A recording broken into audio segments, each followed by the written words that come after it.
jualan teman-teman.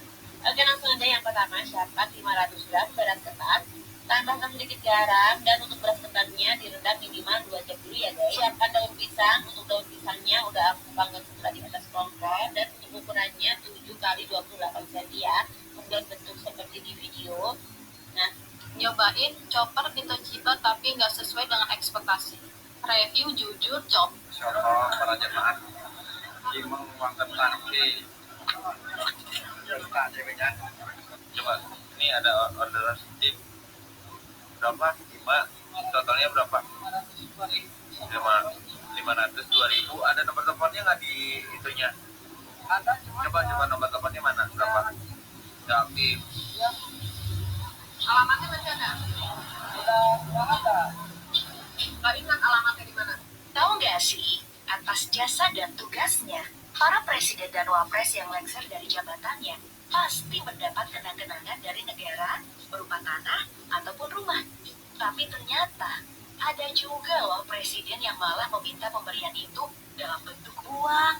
Yuk deh kita lihat rumah pemberian negara yang diterima para presiden Indonesia dari masa ke masa.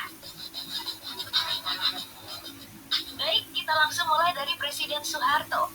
Soalnya pemberian rumah kepada mantan presiden baru diatur di masanya dalam Undang-Undang Nomor 7 Tahun 1978 tentang hak keuangan atau administratif presiden dan wakil presiden serta bekas presiden dan wakil presiden Republik Indonesia yang ditekad Presiden Soeharto pada 18 Desember 1978. Makanya Presiden Soekarno nggak dapat pemberian rumah. Aturan pemberian rumah ini dikeluarkan oleh Soeharto dengan alasan tidak ada seorang pemimpin bangsa yang mampu memimpin Indonesia seumur hidup dan setelah masa jabatan berakhir, mereka akan menua dan jadi warga biasa. Dan ya, tentu saja alasan utama pemberian rumah ini juga menjadi bentuk penghormatan dari negara atas jasa dan pengabdian selama menjadi presiden.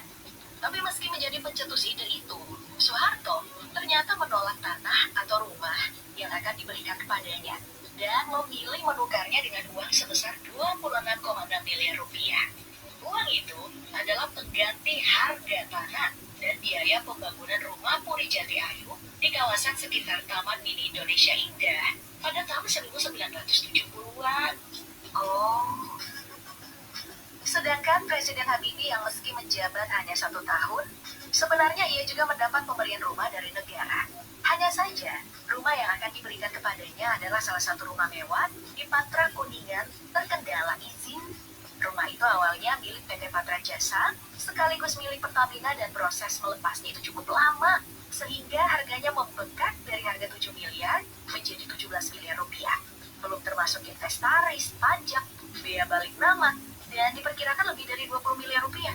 Sedangkan aturan harga rumah pemberian negara itu nggak boleh lebih dari 20 miliar rupiah. Alhasil, Habibie memilih menetap di rumah dinasnya di lokasi yang sama, namun diberikan